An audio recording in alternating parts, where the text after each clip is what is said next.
And the statement from, or the evidence that came from the state's witness, you recall that he said that his instructions on when he met her on the street was to be polite.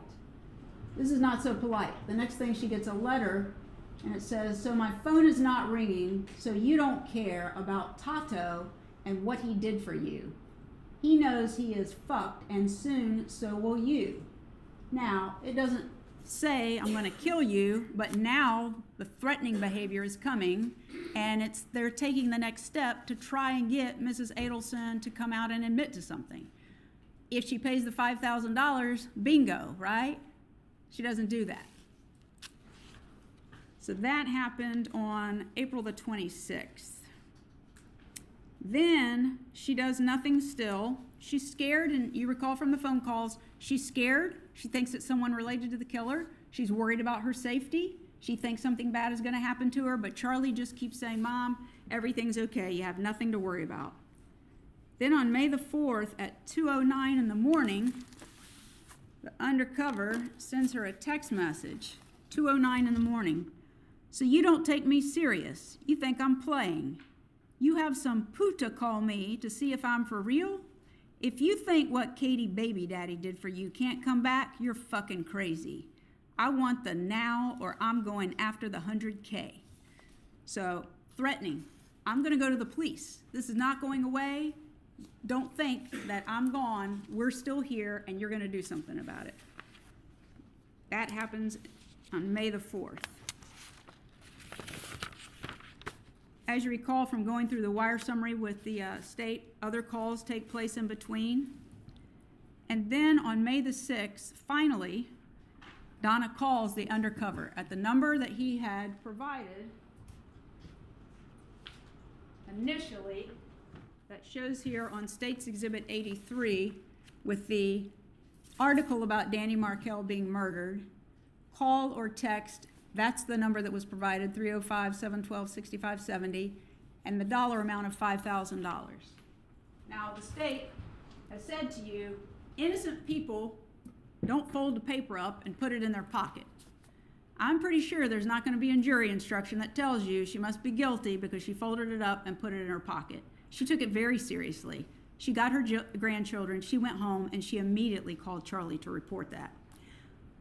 But now she's calling the number that was provided, and you've heard from the testimony, she downloaded an app so it could be recorded, but of course it was being recorded by the undercover as well.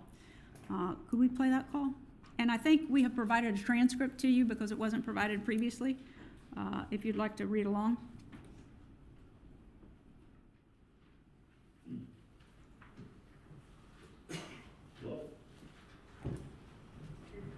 This is Mrs. Adelson. Is this, Sammy? Sammy. Okay. My grandchildren had my phone before, so, Donna Adelson? I'm Mrs. Adelson. Yes.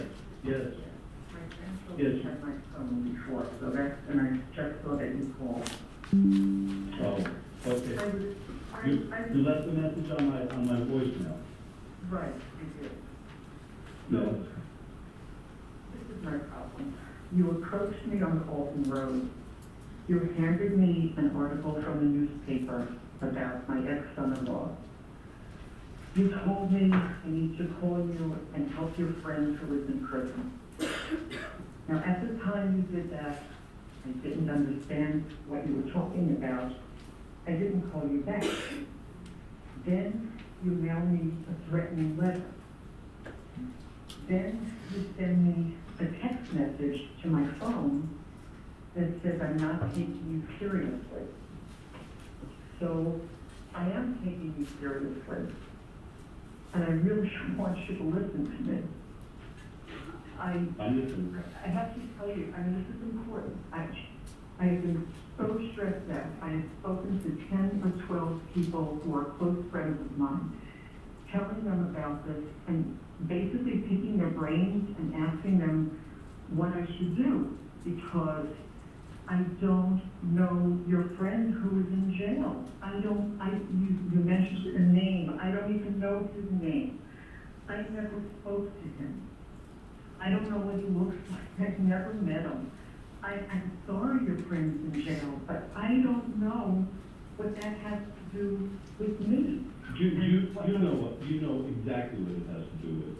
You know exactly what listen to me carefully. Listen to me. You just gotta listen to me. You need to You gotta, ask who this person looks like, or what their name is, something, because I know there's a big reward out there, and if you need money for your friends, that's the way to get it. I mean, I'm asking you nicely, I don't know who he is, I am out of the loop, it is not me. If I can help, I would help, I mean, that's what. just like I told you, listen to me, just like I told you that day, we know that your family had a problem up north. We know that problem was taken care of about a year and a half, 2 years ago. And we know that Katie has been taken care of, and has been taken care of. Now my brother in jail, we were in Broward together. He told me the whole thing, and he hasn't been taken care of. You know.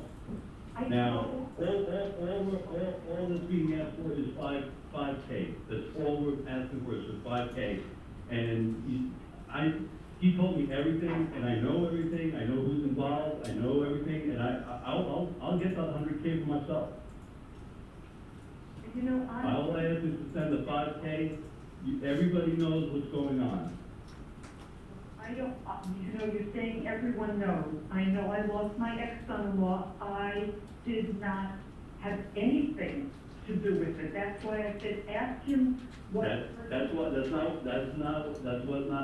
brother Tato told me. He told me everything when we were in jail. He told me everything and who was involved. I know everything. Well, I don't. That's the problem. I'm telling you, it's not me. It's not me. I have had a year of aggravation, a year and a half of aggravation over this. My daughter, my grandchildren, it is not me. And when I asked my friends, what do they think? They said, well, this person needs to get a description of you because of what you look like or